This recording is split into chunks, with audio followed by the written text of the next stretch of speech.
welcome to another episode of MNPR Soundcheck. We are with Tom today for the damn truth. How's it going? Man, Good thanks to for see having you. us. Thanks for having us, man. Yeah, of course. Yeah, how's been this run for the UK, from around the UK? It's been really amazing, you know. Yeah. It's been our biggest headline tour of the UK so far. Uh-huh. So it's been really fun, and it's, you know, it's really emotional for me and for the band to come all the way from Canada, you know, Yeah. and play over the ocean here in the UK and seeing people singing along and knowing the songs and the riffs, and yeah, it's a thrill for sure. That's so cool, man. So let's talk about gear. Please. Yeah. So tell me about this baby. So this is a 1971 Les Paul Custom. Whoa. And has a pretty cool story behind it. I found it a couple of years ago at a flea market. No way. Yeah. So the story was that we made 2 records with Bob Rock. Uh-huh. But after making the first album with Bob, he has an amazing collection of vintage guitars. Yeah. Like probably one of the best collections in the world. And I played all these amazing Gibsons and Fenders and Rickenbackers, you know, on the record. And I was like, wow, I have a lot of really great guitars, but I was like, there's just something about like the age, you know. The guitar, or actually everything on earth is always in a state of dying, you know. Yep. But for a guitar to be dead for, or dying for about 50 years, I don't know, it gives something special to the flavor of the tone or whatever. I don't know how to explain it.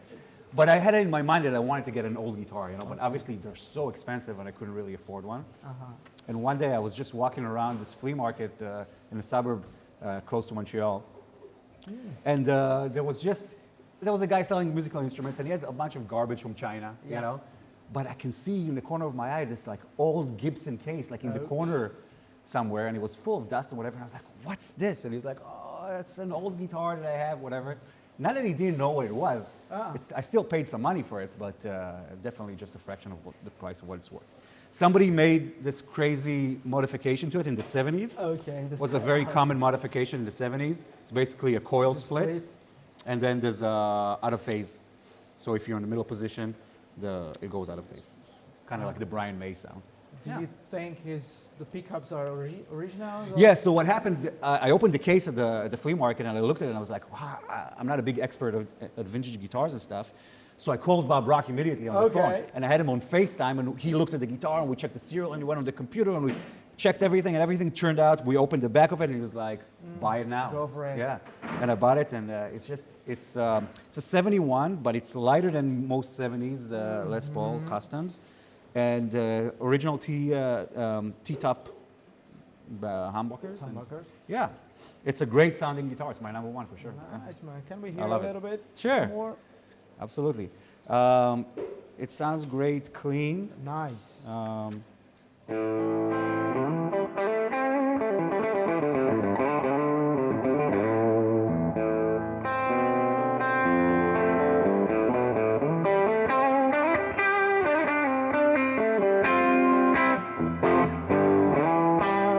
And if you throw some gain at it, it sounds even better.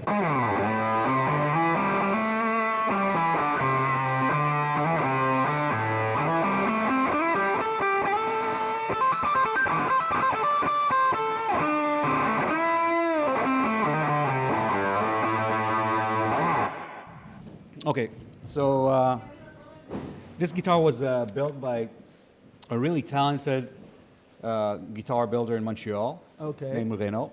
The company is Morifone, and he built this guitar custom made for me. Big fan of the band and likes what we do, and he one day approached me and asked if you wanted, you know, if you look at the guitars that I built, what would you want in a guitar like that? And I was like, you know, it would be cool to have like a cross between a Les Paul and a Jazzmaster. And that's exactly what he built. And yeah, it's a cool guitar. I use it for songs like Lonely. Let me show you. It sounds really great with a little bit of fuzz.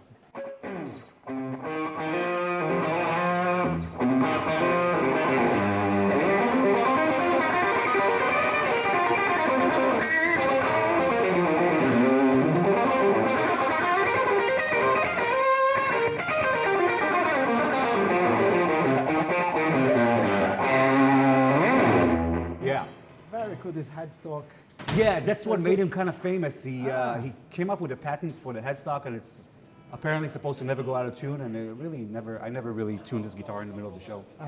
It's great, and it looks awesome. And everybody always asks me about this guitar. It's has I can't remember the name of the humbucker and the pickups in it, but they sound great. Awesome, great. Yeah.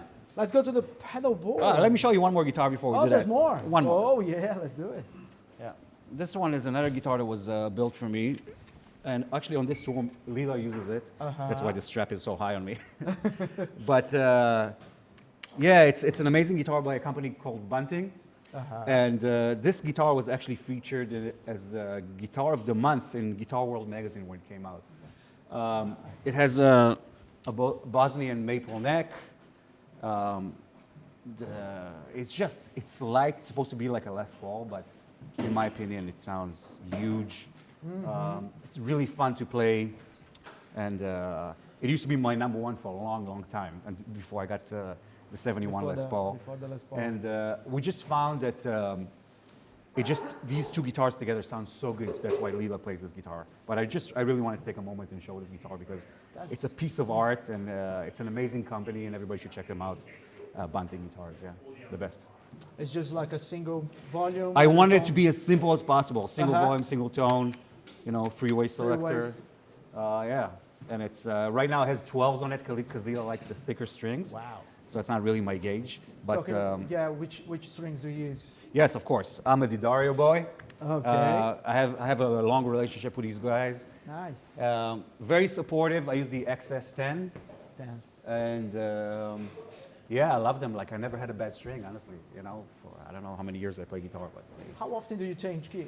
On this tour, we had 12 shows in a row. I changed 3 packs. 3 packs. But it's also we're playing like 100-minute sets. Oh yeah. Every day, and if you listen to the Damn Truth music, it's not like bedtime music or a givener, So the strings are under a lot of pressure, and yeah, I like to keep them fresh because I like the intonation to be as good as possible. Yeah. Awesome. All right, yeah. You want to talk about pedals? Yeah, let's talk about pedals. Or amps or whatever you want to do. Yeah, let's go pedals. Sure. Okay, so this is where things get a little bit more complex, but not really. Beautiful, actually.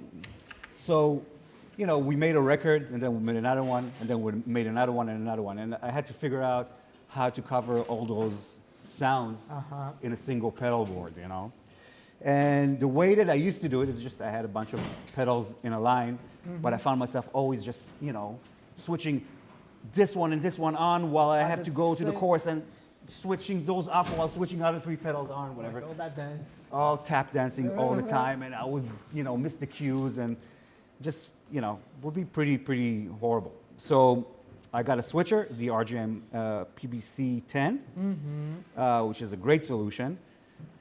And basically, what it does, all the pedals are plugged into the Mastermind, and I have presets, So, for example, I don't know, like right now we're on a song called Lonely. So right now, I just have a little bit of a slap back from the Nemesis here and fuzz, and it sounds something like this.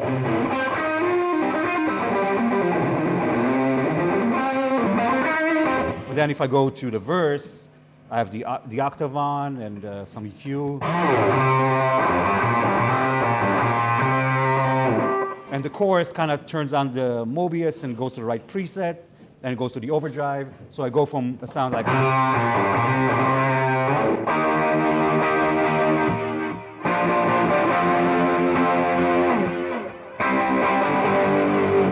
And it's just really quick, I don't have to think about it. So that was the selling point for the switcher for sure. Yeah, nowadays there's a lot of cool features on these. You can switch orders on the. Yeah, totally. Yeah, you can do whatever you want. So it's very. So you're a preset guy, like for example, intro. You have a preset like chorus. Yes, I do, and then there's a lot of loose presets that I just kind of like. Oh, that's my favorite kind of overdrive plus boost, But yeah, I mean. I like to program the sounds to be as close as possible to what they were on the record or whatever works better live, Sometimes I create a sound that's kind of lo-fi-ish on the record, but you wanted more overdriven in, a live scenario, whatever. It's really easy to do with this. Yeah. Yeah. what else can I tell you about it? It's overdrives. Which overdrives are you using? okay. So the little green Wonder is my favorite overdrive. Okay. It's kind of like a tube screamer. The Mad Professor. Yeah, exactly. I had that. That was probably the first boutique pedal I've ever bought, like many years ago. The RC booster is always on because I just like a little bit of dirt. The beginning of the end of the So the way that the Mastermind works is that you have 4 inputs and then an output, and then the other 6 inputs. So coming out of the 4 inputs, it goes into the RC booster and then Mobius, and then it comes back in for all the other loops. So it's always on. The RC booster is always on. So you run your drives before the RC or after? After. The RC is always first, yeah. Okay, cool. Then it then goes to the Scran, which is a really cool story too. It's by a company called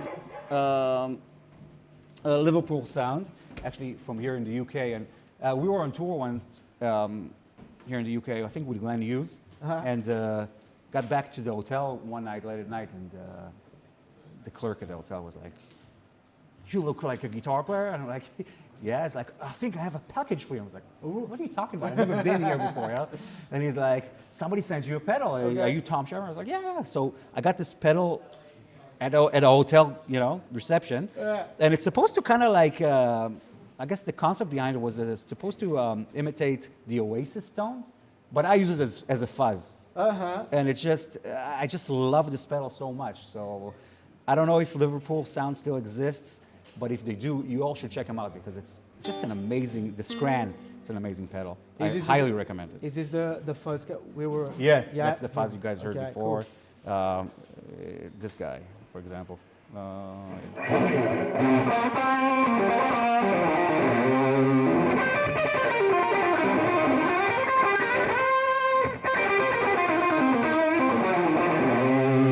Like it screams, but it stays thick somehow too. So yeah, I like that about that. After that, we're going to the Octron, which is also a pedal that I had on my board for a long time. It does the. Let's go to a different song here. Let's do, for example, this one. So it does the octave effect.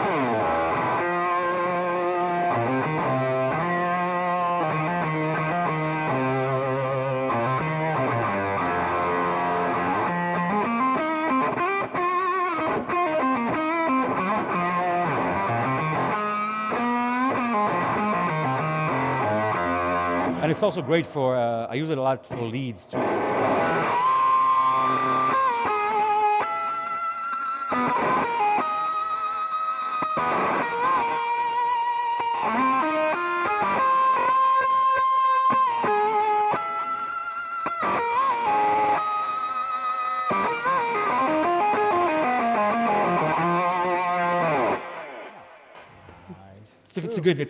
It's an analog octave generator, so you don't get all those weird artifacts that you get from like digital octave pedals. I don't like that. So basically you just have an octave up and an octave down, and it's a 3-way mixer, and you can just blend as much as you want. I like my octave up pretty high and the sub octave pretty low. And my dry to be right there in the middle. After that, we have a couple of songs that have an organ sound in it, which we don't have a keyboard player. So the way I do it is I just blend the organ kind of really low, and it just gives me that sustain, For example, in this song.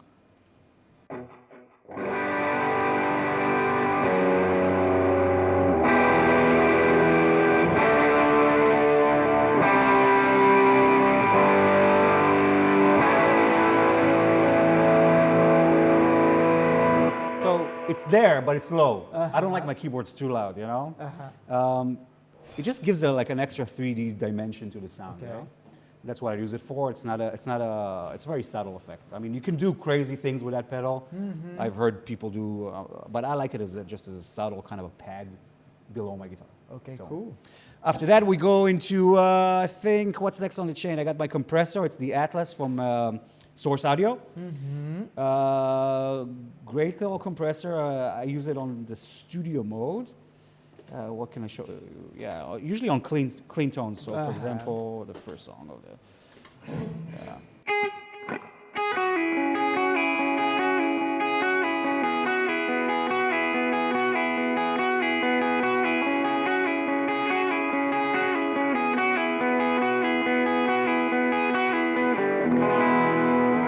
It's just a very even compressor. Yeah. After that, we go into the EQ too. Also Source Audio. I'm a big Source Audio fan. They've been really kind to me, and they gave me a bunch of pedals, and very usable, very musical, which is important to me.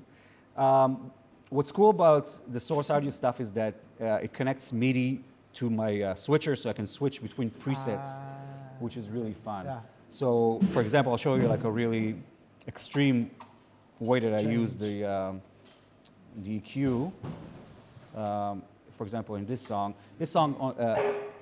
on the record it's an acoustic guitar, but like kind of to mimic that vibe, I went for a lo-fi sound, and I used the EQ for it, so it's like.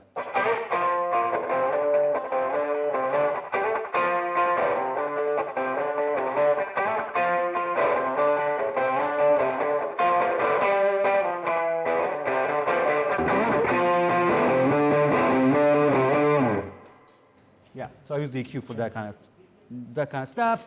I also have another.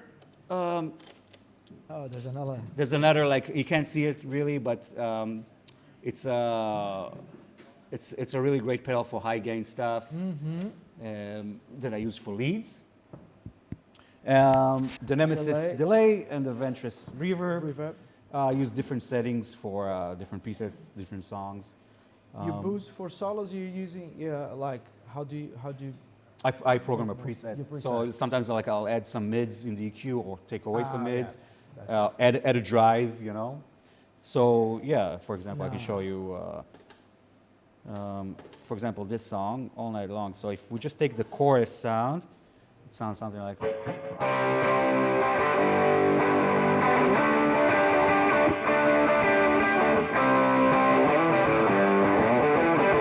So that's just like a straightforward rock and roll sound. Yep. The intro sounds more like.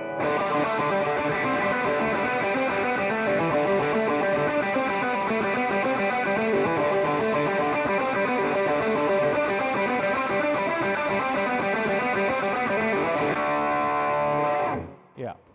There's another extreme setting that I do here with the Nemesis. We do this like psychedelic part at the end, and it goes to, there's like a big delay, so it goes like.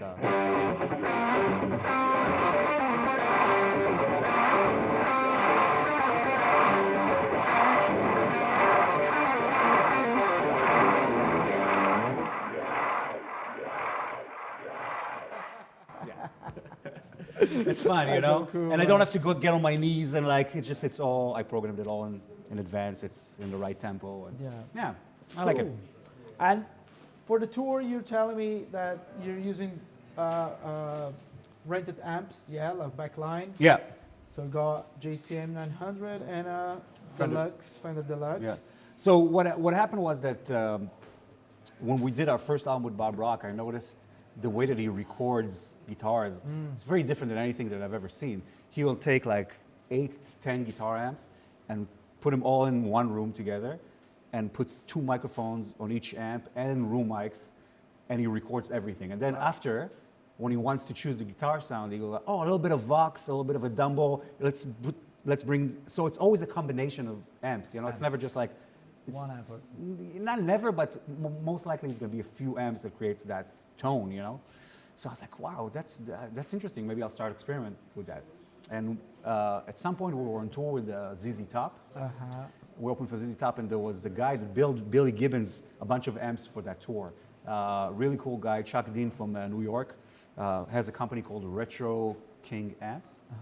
And he said he really liked the band, and he came up to me backstage, was like, hey, you know, I should build you an amp. And I was like, yeah, I'd love that. So he built me, it's basically like a Blues Breaker clone, Marshall Blues Breaker, which is my favorite amp of all times. And that's my main amp usually that I use. Now, I always use it in combination of some sort of a Fender style amp. So lately I've been using this amp company called Invaders out of Belgium. They build me an amp that's kind of like, I would like to say a bassman, Okay. you know? And the way the two amps work together is just, it's magic, you know? So even when I rent amps, the philosophy is always the same. Like a Marshall on one side and a Fender on the other. And you can really hear it. Like if you, here, let me show you. Are It's you like, running mono or stereo? I'm running stereo right now, Stereo. yeah. But if you listen to, this is just the Marshall, for example. So this is just like a regular rock and roll tone. And this will be just the Fender. But when you combine them together, all of a sudden it's like.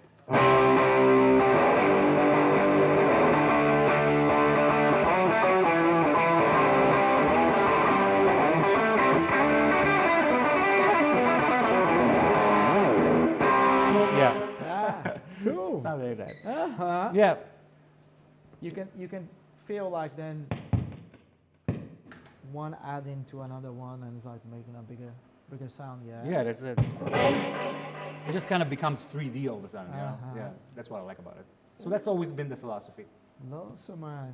Yeah. So, thank you so much. Thanks for having us. me. Thank you. We'll see you in the next episode. Can you play us out? Sure. Yeah. See you to the next one.